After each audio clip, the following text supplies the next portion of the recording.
Everyone, welcome back to the channel. कैसे हो आप सब। आज हम अपने एसएसटी का सबसे ज़्यादा इम्पॉर्टेंट टॉपिक या फिर इम्पॉर्टेंट चैप्टर करने के लिए जा रहे हैं, जिसका नाम है नेशनलिज्म इन इंडिया।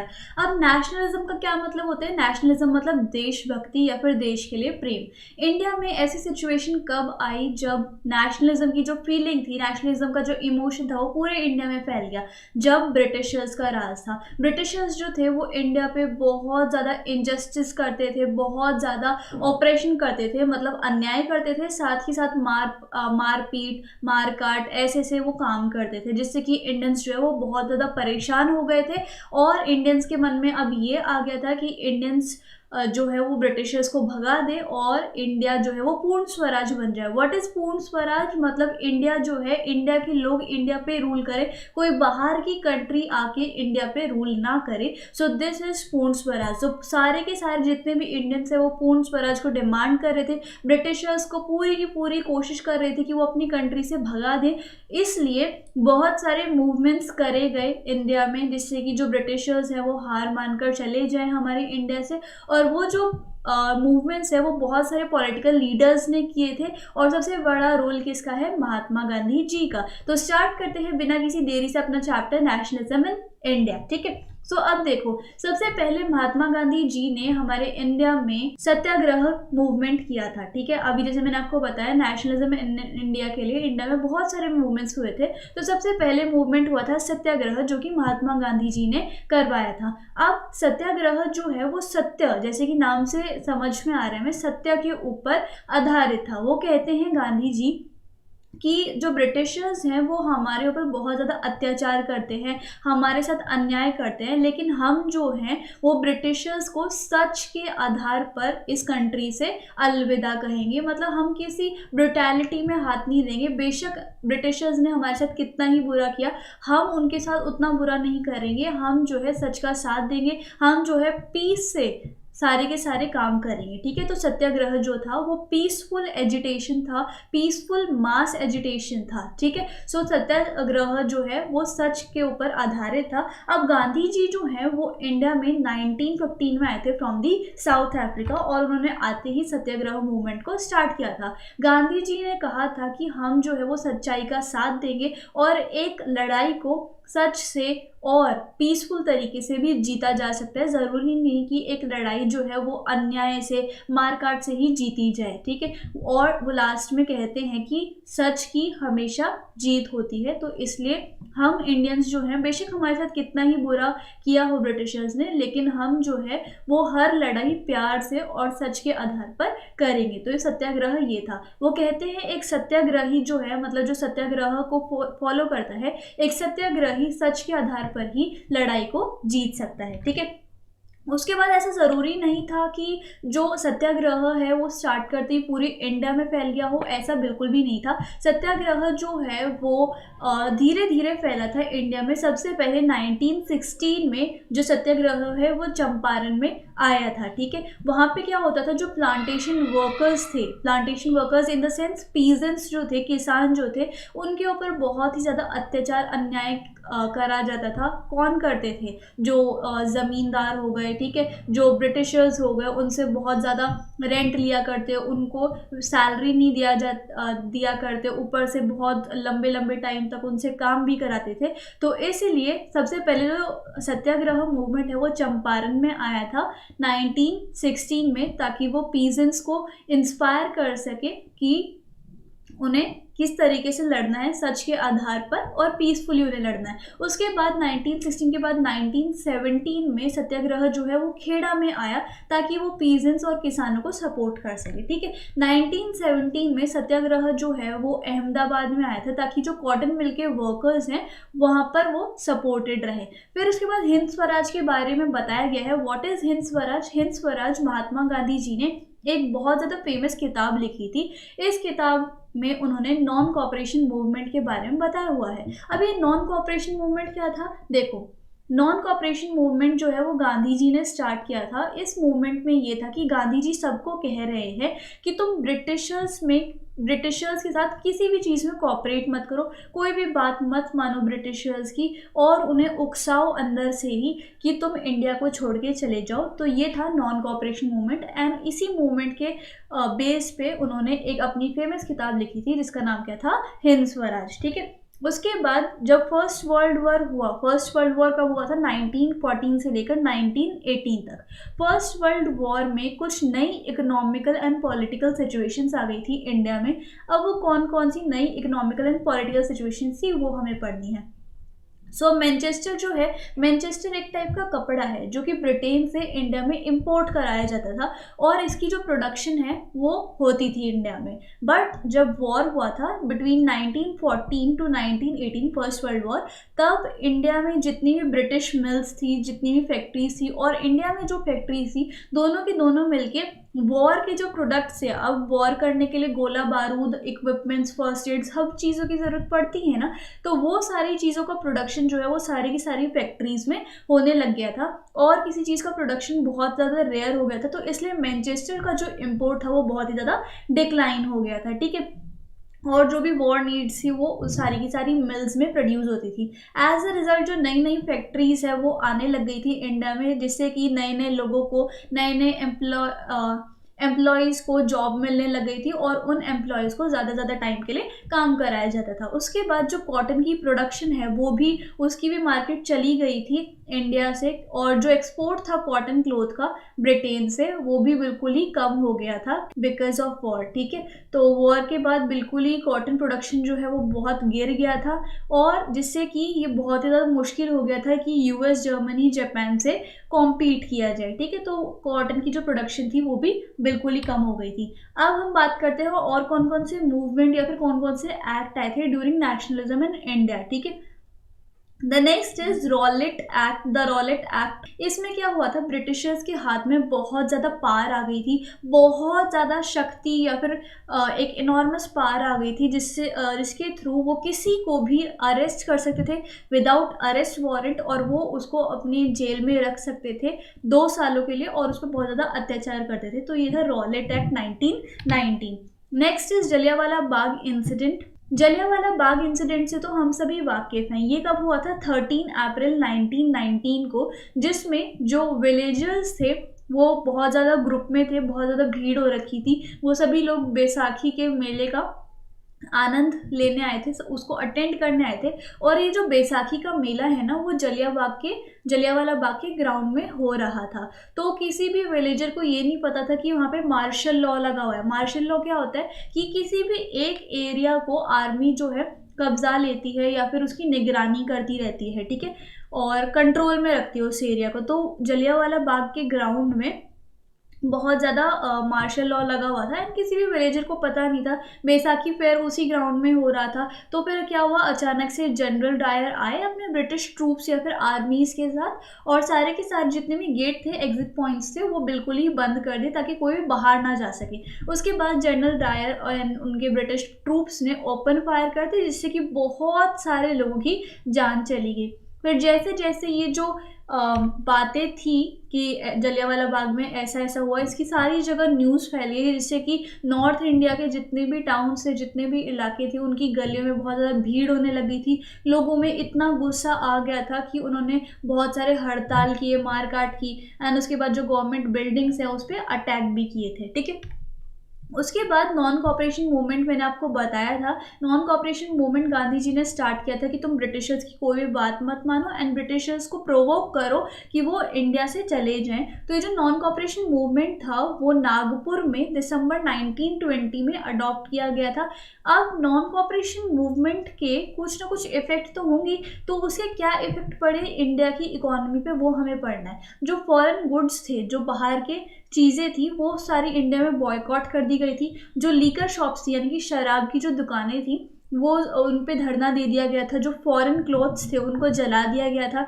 जो फॉरेन क्लॉथ का इम्पोर्ट था वो बिल्कुल आधा हो गया था इन 1921 से 22 तक, और उसकी वैल्यू जो है वो 102 करोड़ से 57 करोड़ पे आ गई थी। क्यों आ गई थी? अब इतना सारा ब्रिटिशर्स इंडियन के साथ बुरा कर रहे हैं, तो ऑब्वियसली इंडियंस जो है वो ब्रिटिशर्स के खिलाफ भड़केंगे, और फिर नॉन कॉपरेशन मूवमेंट स्टार्ट हो गया था इस तरीके से, ठीक है। फिर बहुत सारे मर्चेंट्स और ट्रेडर्स जो थे, जो बिजनेस लाइन में थे बेसिकली, उन्होंने फॉरेन गुड्स के साथ ट्रेड करने के लिए मना कर दिया, और फाइनेंस के लिए भी मना कर दिया कि हमें इसमें कोई भी टिकन्ने भी नहीं लगाएंगे, और उन्होंने फॉरेन गुड्स का ट्रेड भी मना कर दिया था।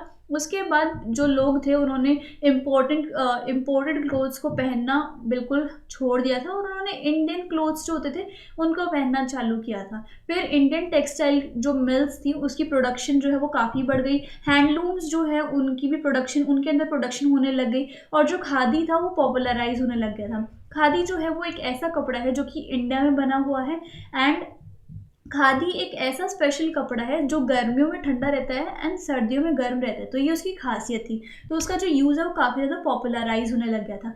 अब non cooperation movement country side पे कैसा था, मतलब कंट्री के बाकी इलाकों में कैसा था नॉन कॉपरेशन मूवमेंट, वो देख लेते हैं। अवध में जो पीजेंट्स थे, ठीक है, अवध में एक पीजेंट मूवमेंट स्टार्ट किया था। किसने? बाबा रामचंद्र ने। किसके खिलाफ चालू किया था? जो जमींदार होते थे, लैंडलॉर्ड्स या फिर तालुकदार्स होते थे ना, उनके खिलाफ बाबा रामचंद्र ने एक पीजेंट मूवमेंट को स्टार्ट किया था। उसमें क्या था, जो जमींदार होते थे वो बेचारे पीजेंट से बहुत हाई रेंट मांगते थे, और टैक्सेस कहते थे कि भाई तुम टैक्सेस भरो, और उनको बहुत लंबे लंबे टाइम तक काम कराते थे, और उनकी सैलरी भी नहीं देते थे, ठीक है। जैसे आज के ज़माने में तो अगर आप कहीं जॉब कर रहे हो तो एक बहुत अच्छे सा कॉन्ट्रैक्ट आता है कि आप इतने टाइम से इतने टाइम तक काम कर सकते हो, या फिर सब कुछ लिखा होता है इस कॉन्ट्रैक्ट में। लेकिन पहले अगर पीजेंट किसी की भी ज़मीन पे, लीज लैंड पे काम करते थे, तो उनको कोई जॉब सिक्योरिटी नहीं थी, ना ही उनके पास कोई कॉन्ट्रैक्ट होता था, कोई भी मतलब जॉब सिक्योरिटी नहीं होती थी उनके पास। तो द पीजेंट मूवमेंट में जो पीजेंट्स की डिमांड थी वो क्या क्या थी, कि उनका रेवेन्यू जो है वो रिड्यूस कर रखा है, और बेगास जो है वो उनको मिलती नहीं है, एंड जो ऑपरेसिव लैंडलॉर्ड्स हैं उनका बॉयकॉट होना चाहिए, मतलब वो बहुत मारपीट करते हैं हमारे साथ, तो उनको बॉयकॉट करना चाहिए। अब ऐसे ही सेम आंध्र प्रदेश के गुडेम हिल्स में हुआ था। एक मिलिटेंट गुरिल्ला मूवमेंट 1920 में स्प्रेड हो गया था। इसमें क्या हुआ था, जो कॉलोनियल यानी कि ब्रिटिश गवर्नमेंट थी, उन्होंने वहाँ के गुडेम हिल्स के जो फॉरेस्ट एरियाज थे वो बिल्कुल ही बंद कर दिए थे। जो ब्रिटिश गवर्नमेंट थी वो ये सोचती थी कि यहाँ पे कोई आम आदमी नहीं आना चाहिए। क्या करते थे आम आदमी, वहाँ पे अपनी भेड़ बकरियों को चराते थे, ग्रेस करवाते थे, और थोड़ी बहुत लकड़ियाँ इकट्ठी करके ले जाते थे, ताकि उनको ईंधन का यूज़ होता है ना, लाइक घर में लकड़ियाँ जलाना होता था, और फ्रूट्स को कलेक्ट करके ले जाते थे, ताकि पेट जो है वो भरा रहे। तो ब्रिटिशर्स ने क्या किया, जो सारे के सारे फॉरेस्ट एरिया थे उनको बंद कर दिए, जिससे कि वहाँ के लोगों को क्या लगा कि उनके जो बेसिक हक है वो उनसे छीने गए, ठीक है। उसके बाद असम में जो प्लांटेशन वर्कर्स थे उनके लिए फ्रीडम का क्या मतलब है, कि वो जिस विलेज से बिलोंग करते हैं वहाँ पे वो इजीली जा सकें, वहाँ पे वो लिंक रखें, और अगर उनका कहीं पे भी जाने का मन है तो वो आराम से आ जा सके। लेकिन बाद में उससे पहले एक इनलैंड इमिग्रेशन एक्ट था 1859 का। उसमें क्या था, प्लांटेशन वर्कर्स को ना परमिशन लेनी पड़ती थी टी गार्डन को लीव करने के लिए, ठीक है। पहले परमिशन लोगे तब तुम टी गार्डन से निकलोगे, वरना नहीं निकलोगे। कहीं पे जाना होता था तब भी उनको परमिशन लेके जानी पड़ती थी, और अगर वो बिना परमिशन के ही निकल जाते थे टी गार्डन से तो फिर क्या होता था, उनको पनिशमेंट मिलती थी। और अगर मान लो कोई परमिशन लेता भी था कि भाई वहाँ पे जाना है, तो उन्हें परमिशन बहुत मुश्किल से मिला करती थी। तो इससे क्या हुआ, वहाँ के लोग बहुत ज़्यादा परेशान हो गए थे इस चीज़ से, तो इस बंदिश से। तो फिर क्या हुआ, नॉन कॉपरेशन मूवमेंट के बारे में उन लोगों को पता चला, आसाम के लोगों को। उन्होंने क्या किया, बहुत सारे थाउजेंड्स ऑफ वर्कर्स को जब ये पता चला कि ऐसे ऐसे नॉन कॉपरेशन मूवमेंट फैल रहा है, हमें ब्रिटिशर्स की बात नहीं सुननी है, तो वो क्या करते थे, जो अथॉरिटीज़ होती थी ब्रिटिश वाली, उनको मना कर देते थे, और कहते थे हम तो अपनी मर्जी से जा रहे हैं, और अपने घर चले जाते थे वो आराम से बिना किसी परमिशन के, ठीक है। फिर अब जो नॉन कॉपरेशन मूवमेंट था वो स्लो डाउन हो रहा था थोड़ा थोड़ा। पहले तो बहुत पीक पे रहा, जैसे मैंने अभी आपको एग्जांपल दी कि कैसे कैसे वो पीक पे रहा, लेकिन अब जो है वो कम होता जा रहा था। कैसे, खादी क्लॉथ जो था ना, जो इंडिया का फेमस क्लॉथ है, वो बहुत ही ज़्यादा महंगा था, जिससे कि जो गरीब लोग थे वो उसको बाय नहीं कर पा रहे थे, अफोर्ड नहीं कर पा रहे थे, तो इसलिए वो बाहर के जो क्लॉथ्स थे उसको ज़्यादा देर तक बॉयकॉट नहीं कर पाए थे। साथ ही साथ जो इंडियन इंस्टीट्यूशंस थे वो थे ही नहीं, सारे के सारे ब्रिटिश इंस्टीट्यूशन थे, चाहे वो ब्रिटिश स्कूल हो, इंग्लिश मीडियम हो, गवर्नमेंट स्कूल हो, सारे के सारे ब्रिटिश का था। एंड कोर्ट्स भी सारी की सारी गवर्नमेंट कोर्ट्स जो थी वो सारी की सारी ब्रिटिशर्स की थी। इंडिया में इतने सारे इंस्टीट्यूशंस नहीं थे, तो जो बच्चे और टीचर्स थे वो बाद में दोबारा से गवर्नमेंट स्कूल जाने लग गए और लॉयर्स ने भी गवर्नमेंट कोर्ट्स को ज्वाइन कर लिया था। द नेक्स्ट इज खिलाफत मूवमेंट। अब खिलाफत मूवमेंट जो है वो महात्मा गांधी एंड जो अली ब्रदर्स थे, कौन कौन से, मोहम्मद अली एंड शौकत अली, ये दोनों भाई भाई थे, ठीक है। तो महात्मा गांधी जी ने इन अली ब्रदर्स के साथ मिलके एक खिलाफत मूवमेंट को स्टार्ट किया था। इस मूवमेंट में क्या था, एक ओटोमन एम्पायर है जो कि टर्की में है। जो ओटोमन एम्पायर के राजा है ना, उनके साथ बहुत ही ज़्यादा हार्श बिहेवियर किया था ब्रिटिशर्स ने, बहुत ज़्यादा क्रूएलिटी शो की थी उनको। एंड जो मुस्लिम वर्ल्ड है, जो मुस्लिम लोग हैं, उनको जो ओटोमन के एम्पायर थे वो उनके स्पिरिचुअल हेड थे, जस्ट लाइक अ खलीफा थे, ठीक है। तो फिर मुस्लिम लोगों को ये बिल्कुल भी पसंद नहीं आ रहा था कि उनके स्पिरिचुअल हेड या फिर उनके खलीफा के साथ कितना ज़्यादा ब्रूटल तरीके से व्यवहार किया जा रहा है ब्रिटिशर्स द्वारा, ठीक है। एंड साथ ही साथ गांधी जी ये सोचते थे कि मैं जो भी मूवमेंट स्टार्ट करता हूँ वो पूरे इंडिया में फैलना चाहिए। ऐसा नहीं होना चाहिए कि कुछ कुछ पार्ट में फैला और छुट्टी हो गई, वो पूरे इंडिया में होना चाहिए, तभी ब्रिटिश यहाँ से भागेंगे। और इस काम को करने के लिए जो महात्मा गांधी जी हैं, उन्होंने सोचा कि इस काम को करने के लिए हिंदू एंड मुस्लिम दोनों का आना साथ साथ बहुत ज़्यादा ज़रूरी है। तो महात्मा गांधी जी ने ब्रिटिशर्स को भगाने के लिए ये खिलाफत मूवमेंट स्टार्ट की with the Ali brothers. And Ali brothers ने भी ये कहा कि हम जो है ब्रिटिशर्स के खिलाफ जो है वो जाएंगे, क्योंकि उन्होंने हमारे स्पिरिचुअल हेड के साथ गलत किया है। एंड हम सारे मिलकर उनको भगाने में हेल्प ज़रूर करेंगे, ठीक है। तो इस तरीके से हिंदू एंड मुस्लिम जो है वो इकट्ठे आए एंड धीरे धीरे जो है वो हर चीज़ प्रोसेस में आने लगी। नेक्स्ट क्या था, चौरी चौरा इंसिडेंट। ये फरवरी 1922 में हुआ था। एंड गांधी जी ने डिसाइड किया था कि वो एक नो टैक्स मूवमेंट को चालू करेंगे। फिर क्या हुआ, पुलिस वाले आए, उन्होंने ओपन फायर चालू कर दी जिन लोगों ने भी इस नो टैक्स मूवमेंट में पार्टिसिपेट किया था विदाउट परमिशन। फिर जो लोग बाग है वो इस न्यूज़ को सुन के बहुत ज़्यादा एंगर में आ गए और वो जो है वो काफ़ी ज़्यादा गुस्से में आ गए। उन्होंने पुलिस स्टेशन की तरफ अटैक किया, उसको पुलिस स्टेशन को जला भी दिया। और ये इंसिडेंट जो है वो कहाँ पे हुआ था, चौरी चौरा इन यूपी, ठीक है। फिर जैसे ही न्यूज़ गांधी जी तक पहुंची कि चौरी चौरा में ऐसा हुआ, तब उन्होंने नॉन कोऑपरेशन मूवमेंट को वहीं पे रोक दिया था, क्योंकि उन्हें लग रहा था कि तो बहुत ज़्यादा वायलेंट हो रहा है एंड यहाँ पर बहुत ज़्यादा लोगों की जान जा रही है और जो सत्याग्रही हैं उनको प्रॉपर ट्रेनिंग नहीं मिल रही है कि एक बड़ा सा स्ट्रगल पूरी इंडिया में कैसा किया जाए, ठीक है। उसके बाद एक स्वराज पार्टी यानी कि क्या demand, Swaraj party in the sense ऐसी पार्टी जो कि स्वराज चाहती थी, पूरा स्वराज चाहती थी, यानी पूरे इंडिया को चाहती थी। एंड वो चाहती थी कि कोई भी बाहर की कंट्री या फिर बाहर के लोग इंडिया पे रूल ना करें, इंडियंस जो है वो अपनी कंट्री में रूल करें, ठीक है। तो स्वराज पार्टी बनी थी by CR Das and Motilal Nehru. And उसके बाद साइमन कमीशन भी हुआ था। साइमन कमीशन 1928 में था। इसमें क्या हुआ था, जो ब्रिटिश गवर्नमेंट थी ना, उन्होंने 7 लोगों को अलॉट की थी एक ड्यूटी कि जो इंडियन जो गवर्निंग बॉडीज़ है उनके अंदर क्या क्या पॉलिसीज़ बन रही है तो हम तक सारी खबर लाओगे, ठीक है।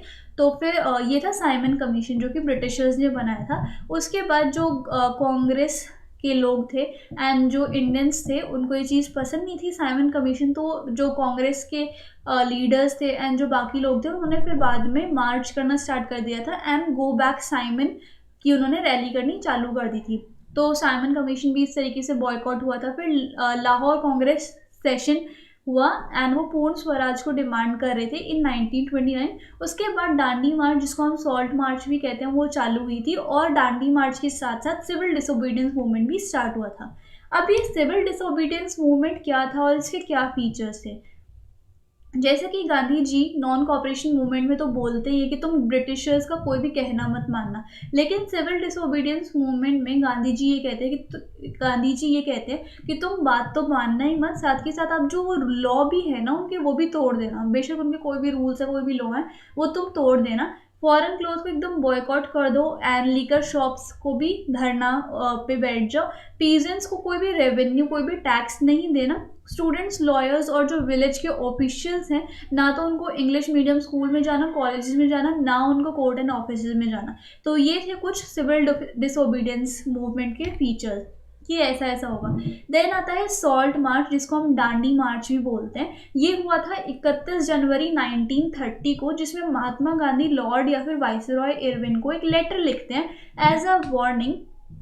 एंड उस लेटर में ना 11 डिमांड होती हैं, जिसमें से एक डिमांड ये थी कि सॉल्ट के ऊपर जो टैक्स लगाया ना तुमने, उसको एबॉलिश कर दो। सॉल्ट जो है वो सबकी एक बेसिक इसेंशियल नीड है। सब, चाहे वो अमीर है, चाहे वो गरीब है, चाहे वो मिडिल क्लास है, सबके लिए नमक जो है वो बहुत ज़्यादा ज़रूरी है, इसेंशियल आइटम है। और तुम इसी के ऊपर टैक्स लगाओगे तो ये हमारा अपमान होगा, हमारे देश का अपमान होगा, एंड ये एक तरीके का अत्याचार होगा। तो तुम इस टैक्स को हटा लो।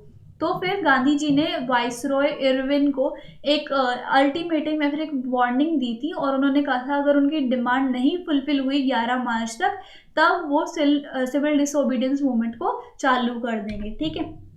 सो एज यूजुअल उनकी डिमांड जो है वो पूरी नहीं हुई, तो उन्होंने फेमस अपना सॉल्ट मार्च चालू कर दिया था 78 ट्रस्टेड वॉलंटियर्स के साथ। और ये जो मार्च था, ये जो रैली थी, वो 240 माइल्स की थी। और ये स्टार्ट कहाँ से थी? जो गांधी जी का आश्रम था ना, साबरमती, गुजरात से, वहाँ से लेकर कोस्टल टाउन ऑफ दांडी तक ये मार्च थी। वॉलंटियर्स जो थे, जो 78 वॉलंटियर्स थे, वो 24 दिनों तक लगातार चलते रहे और 10 मील एक दिन में उनको कवर करना था। फिर जैसे ही जिस जिस जगह गांधी जी एंड वॉलंटियर्स रुकते थे रेस्ट करने के लिए बेसिकली, तो वहाँ पर बहुत सारे लोग जो है वो गांधी जी को सुनने के लिए आते थे कि वो कह क्या रहे हैं। ठीक है।